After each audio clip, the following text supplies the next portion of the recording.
All right, students, here's part 2 for the review of Unit 9. I'm only going to go over the problems on the left side, so you can try the problems on the right side and then just either use photomath or let me know to check your work. All right, so for the first one, we need to try to isolate the base and the exponent in order to separate it. So the base and the exponent are these two. So right now there is something being subtracted to it and then something multiplying to it. We're going to start by getting rid of this because of PEMDAS. Anytime we solve equations, we're going to go PEMDAS backwards. So adding and subtracting goes first. So you're going to add 15 to both sides. And this negative 12 plus 15 results in positive 3. And then now we want to get rid of the 3 in the front. This multiplication, when it's a coefficient, it's a multiplication between those. So we're going to divide by 3. And then now we have base of 4 to the exponent of 2x plus 3 equals 1. This is a part where you just realize you have a base, an exponent, and an argument. So we rewrite it as a log with the base of 4, argument of 1, and the expression is 2x plus 3 as an exponent. This has no variables, so you do want to just grab your calculator, put it in there, and see what comes out. And it says that the log for base 4 of 1 equals 0. And then you may recall from your notes that the base of 4 to the power of 0, anything to the power of 0 is 1. So here we can rewrite it as 0 equals 2x plus 3.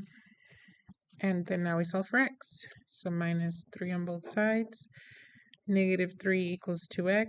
And then we divide by 2. So x equals negative 3/2. We do want to take the time to double check that this is a solution and that is not an extraneous solution. So just quickly look at your original equation and type it in. So 3 parentheses 4 to the power of 2, and then instead of x, we're going to put negative 3/2.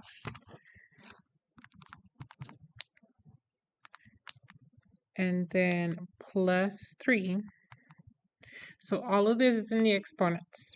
And then you press to the right, and then now minus 15. So that's exponents, and then this is the bottom. And according to this, it says that it's going to equal negative 12. So when I press enter, it does. So that works. This one's correct. Next, we have to determine the exact value of x and approximate. So right here, we notice that the base is e and the exponent is x minus 6. So this 1/4 is the coefficient, and we need to get rid of it. And from previous examples, 1/2 is canceled with multiplying it times 2 over 1, because you end up with 1 times 2, 2 times 2, and 2 over 2 is 1.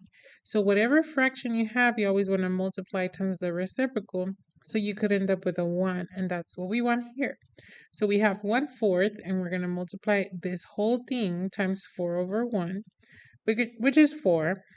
And what you do to one side, you do to the other. So 1/4 times 4 over 1 creates that 1 that we have here, and we just write x minus 6. We don't need to write a 1 in the front. 4 times 18, it's going to give you 72. So this is where you realize we have a base, exponent, and argument. And then because it's e, we're going to use natural log. Argument of 72 equals exponent of x minus 6. To get the x value, we need to move the 6 to the other side. So we're going to add 6 to this expression. And this will result in ln, or natural log of 72, plus 6 will equal your x.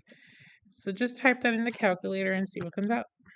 Natural log of 72 plus 6.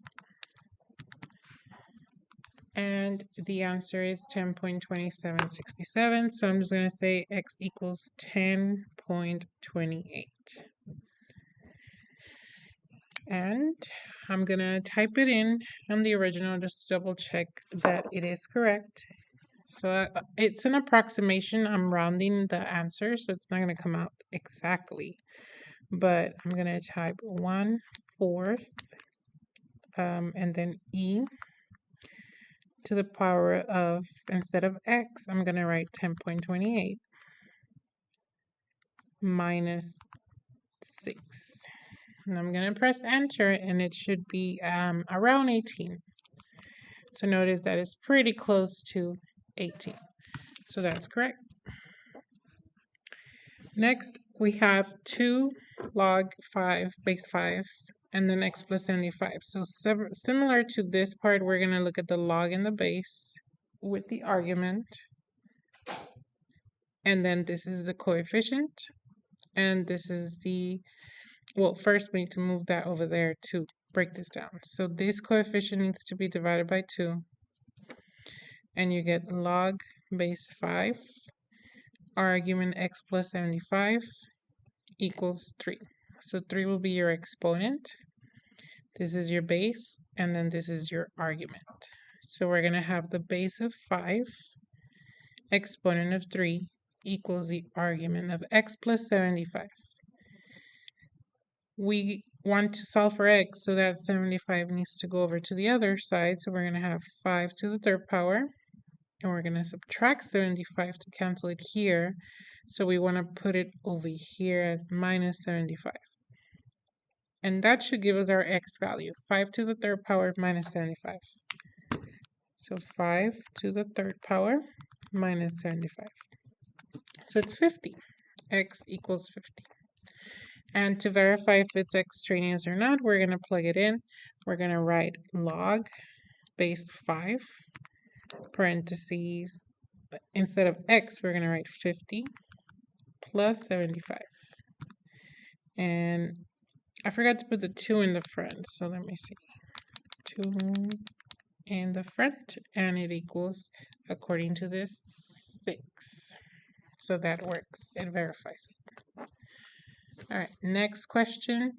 We have here where we solve equations, and you have 2 options. You can either do the like rewriting with logs and all that, or the way we learned it in class was to look at the bases. And if we could have the same base, then we will just focus on the exponent.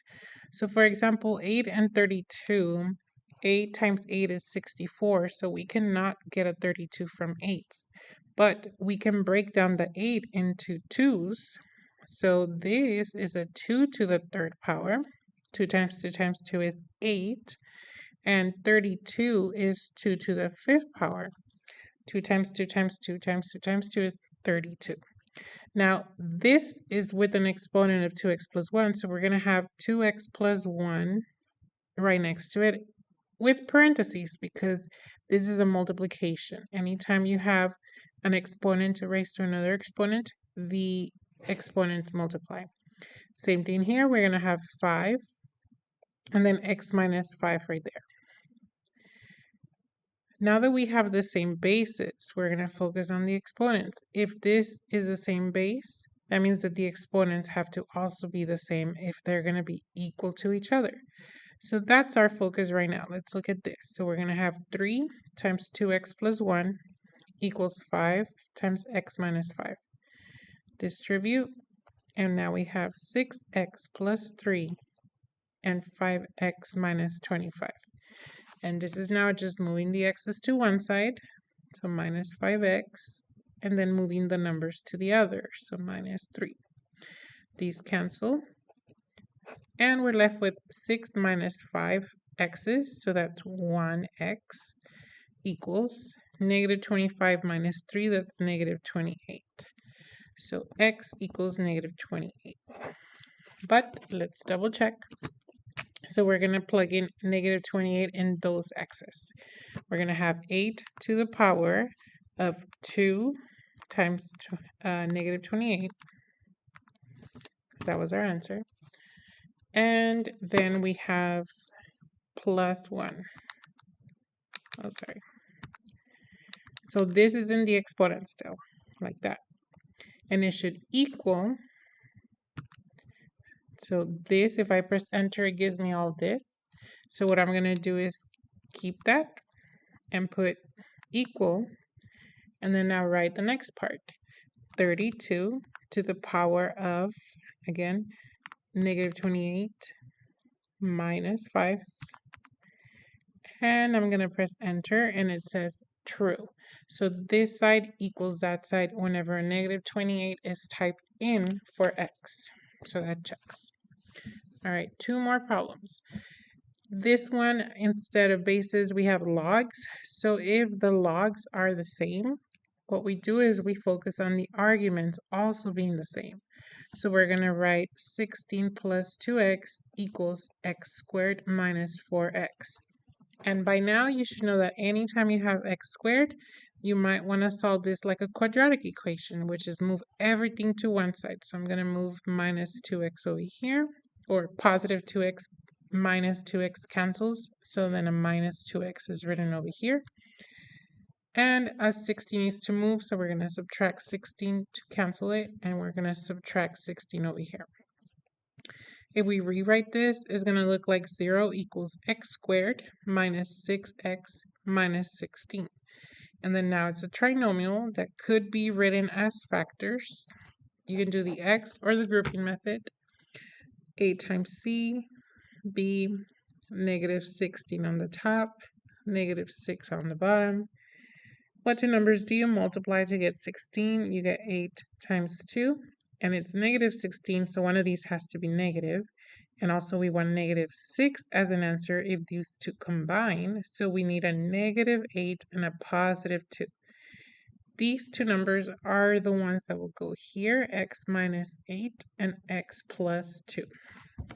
Now between these two, we write two answers. We have x minus 8 equals 0, that will give one answer, and then x plus 2 equals 0, that will give us the other answer. So when x is 8, 8 minus 8 will give you 0. And when x is negative 2, negative 2 plus 2 equals 0. So these are your answers. However, double check that these are going to work. Now you may recall that when we did the notes, we talked about how logs don't like negatives. So let's see what happens when we put the positive versus when we put the negative answer. So right now there's no base, so I'm going to leave that blank. And I'm going to type 16 plus 2 times 8. And it should equal log, leave the base open or clean or blank, and then I'm going to write x squared minus 4x, but replacing the 8. So I'm going to write 8 squared minus 4 times 8. So if I press enter and this is correct, it should say true. So there it is. Now I'm going to go back and retype that, but instead of 8, I'm putting that negative 2. So right here, I'm going to put negative 2, and right here as well.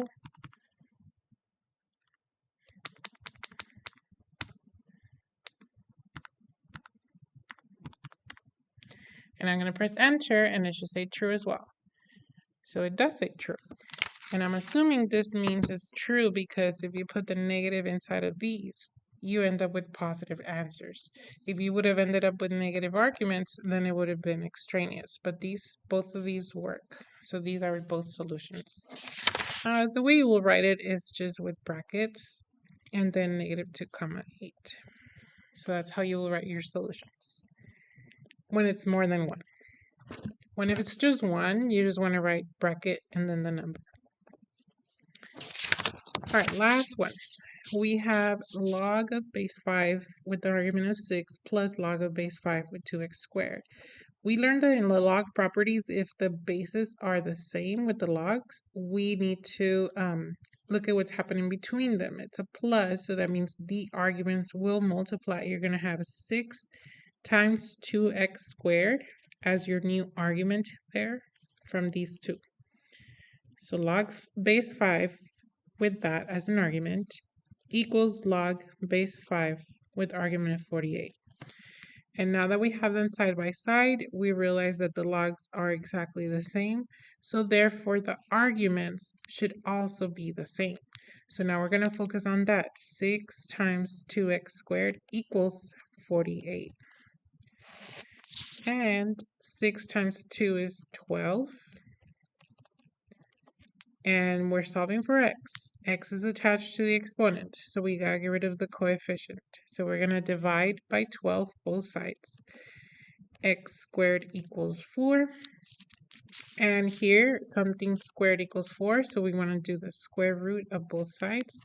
And when we do square roots, or fourth roots, or sixth roots, we're going to end up with plus or minus answers. So the square root of 4 is a positive or negative 2. So when we plug it in and check, we want to check log of base 5 with a 6 plus log of base 5, 2x squared. That means we're going to type 2, and then one of the x's is 2 squared. And this should equal the log base 5 of 48. So then I press enter and it says true. And I'm going to highlight it and press enter and retype the other solution, which is negative 2. So right here, I'm going to put negative 2. Now, huge advice, make sure you put your negatives in parentheses, or anytime you substitute, type in parentheses. And it says true also. So both of these are the answers, and you're just going to write as negative 2, comma 2. Those are your solutions. Now, again, keep in mind that you do want to take the time to double check your answers, because sometimes they will not be true because they're extraneous. I hope this video helps you.